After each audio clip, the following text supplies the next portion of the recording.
नमस्कार, आप देख रहे हैं एक न्यूज 24 और मैं हूं वरीशा आपके साथ। जेल में बंद सीएम केजरीवाल को क्या मिलेगी राहत? सुप्रीम कोर्ट में 15 अप्रैल को होगी सुनवाई। दिल्ली के मुख्यमंत्री अरविंद केजरीवाल को 15 अप्रैल के बाद भी क्या जेल में रहना होगा या फिर उन्हें Delhi excise policy scam case में राहत मिलेगी? इसका फैसला सुप्रीम कोर्ट में होगा।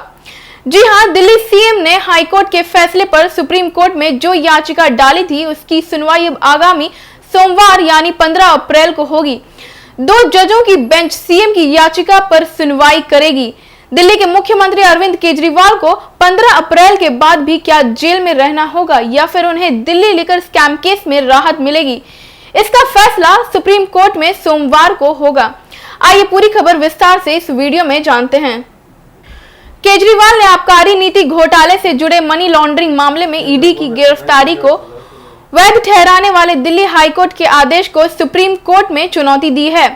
इन 2 जजों की बेंच करेगी केजरीवाल की याचिका की सुनवाई। केजरीवाल की याचिका की सुनवाई सोमवार यानी 15 अप्रैल को होगी। जस्टिस संजीव खन्ना और जस्टिस दीपांकर दत्ता की बेंच सीएम की याचिका की सुनवाई करेगी। इसी दिन राउज एवेन्यू कोर्ट में भी होगा केस की सुनवाई। दिल्ली के मुख्यमंत्री की न्यायिक हिरासत भी 15 अप्रैल को ही खत्म हो रही है, तो उसी दिन सीएम राउज एवेन्यू कोर्ट में भी पेश किए जाएंगे और यहां भी उन्हें बेल देने की मांग हो सकती है। हाईकोर्ट ने ऐसे खारिज की थी केजरीवाल की दलील। हाईकोर्ट ने केजरीवाल की यह दलील को भी खारिज कर दी थी कि राजनीतिक विद्वेष के चलते उन्हें चुनाव के दौरान गिरफ्तार किया गया है।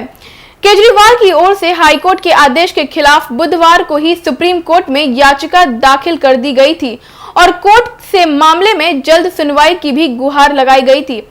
तब कोर्ट ने कोई निश्चित तारीख तो नहीं दी थी, लेकिन उनके वकील से कहा था कि ईमेल भेजें, उस पर गौर किया जाएगा। सुप्रीम कोर्ट में दाखिल याचिका में क्या?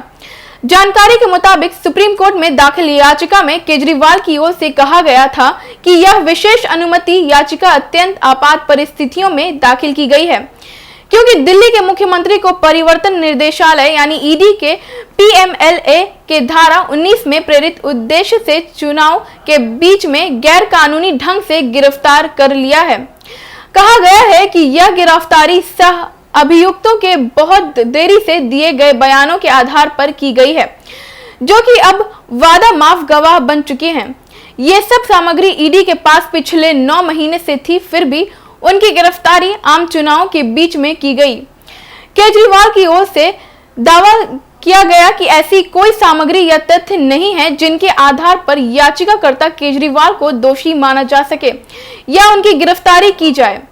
हाईकोर्ट यह समझने में नाकाम रहा है कि सीआरपीसी की धारा 164 के तहत दिए गए बयान को पूर्ण सत्य नहीं माना जा सकता। अदालत उस पर संदेह कर सकती है।